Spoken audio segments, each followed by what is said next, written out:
Good evening. I'm Jack Rosenthal.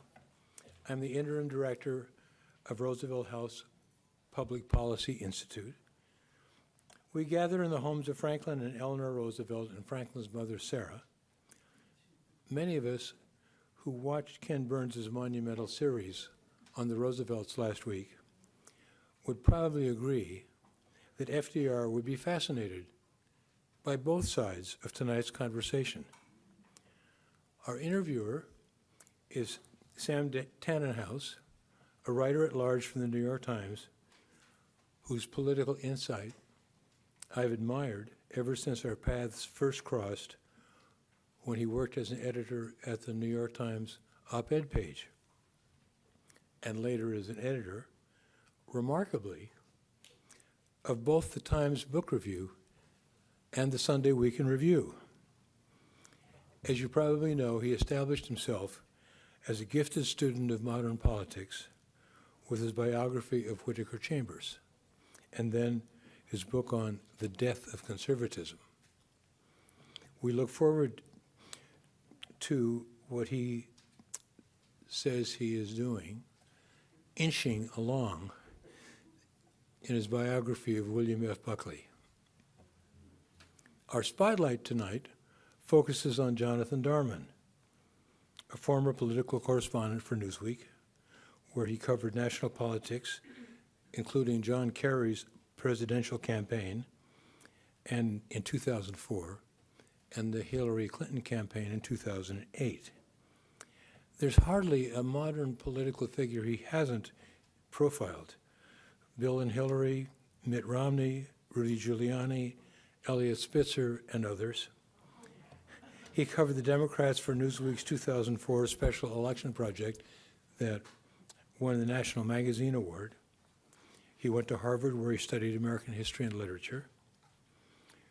Their discussion, a combination of discussion and questions for about an hour, after which we welcome you to come to the first floor in the Four Freedoms room, where we can toast our speakers and have a snack and buy books. Thanks so much, Jack. Welcome, Jonathan. We want to get to questions from all of you quickly, so stay awake. Just to get more of a conversation going. So we'll start with a few things. We'll just set up our story and move in. And something Jonathan mentioned that crossed my mind too is here we are in the home of the most patrician of recent American presidents, Franklin Roosevelt. And these two very different figures, Lyndon Johnson and Ronald Reagan, both had a very strong connection to him. So why don't you tell us about that? Yeah, this is a wonderful place. I'm very happy to be here, and this is a wonderful place to be talking about Lyndon Johnson and Ronald Reagan, because if you spend any time thinking about what these two very different men have in common, which is what I've spent a good chunk of the last few years doing, you will inevitably end up at FDR. Johnson and Reagan, despite the fact that we associate them with two very different moments in time, and despite the fact that they come from two very different places ideologically, were in fact contemporaries. They were born less than 3 years apart in the early part of the 20th century, and that means that they came of age shaped by the same world events. And as young men, both of them had the same idol, who was FDR. And their interest in politics, which they pursued, was in many ways trying to be their own version of FDR. And you can see that FDR, for both of them, sort of had a different meaning. For Johnson, the important thing about FDR was everything that he accomplished, everything that he did. He was trying to and Johnson in his presidency was essentially trying to recreate that FDR legacy of trying to create as many programs to help as many people and transform people's lives through government.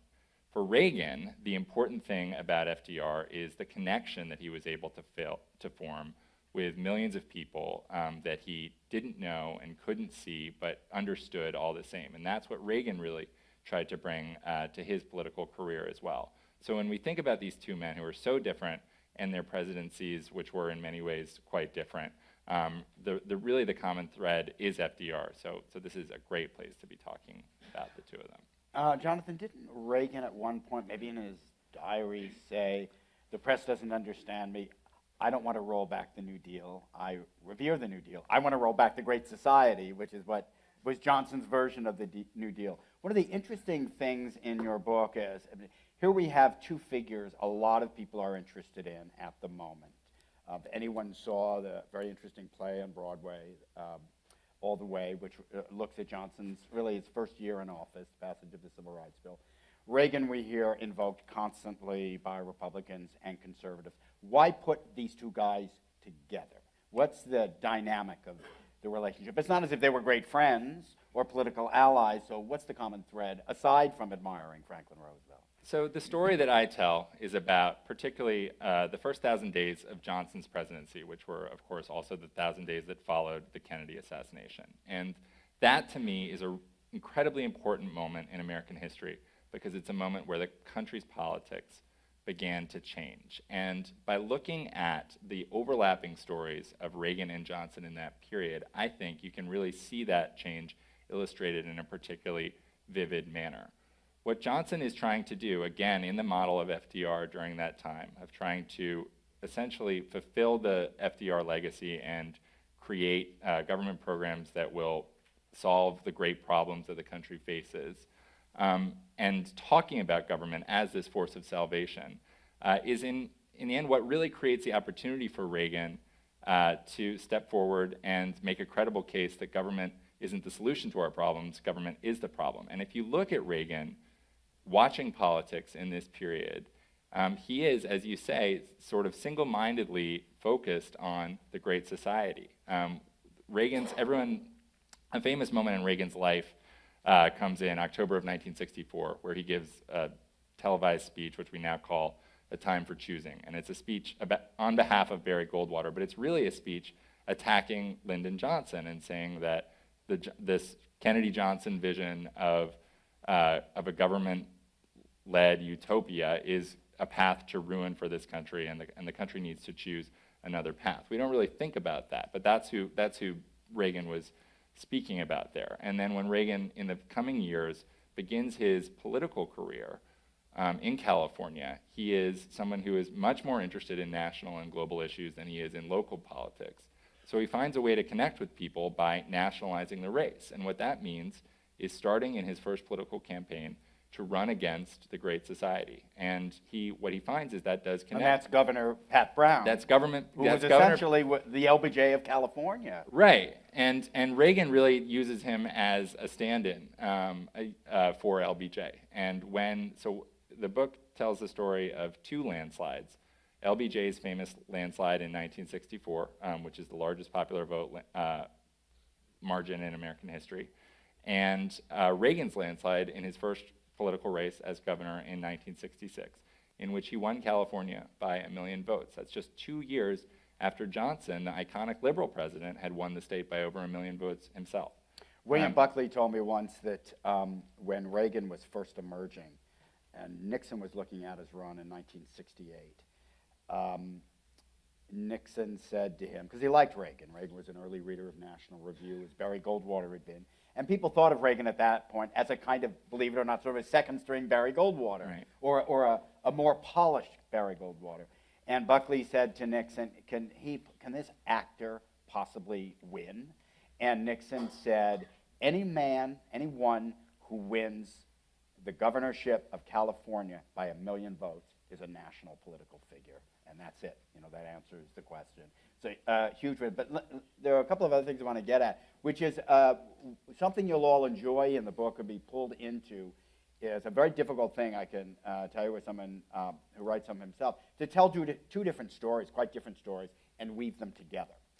And you show us LBJ and Reagan at these very early, interesting times in their career. And I think a lot of us will be familiar maybe with from Bob Caro's books or the general history of Lyndon Johnson in 1963. He is the vice president who's stripped of all power. Caro's latest book is really the study of the guy who's powerless after all these volumes describing LBJ in power. But what was fascinating to me was where Ronald Reagan was in 1963, what he was doing and where his career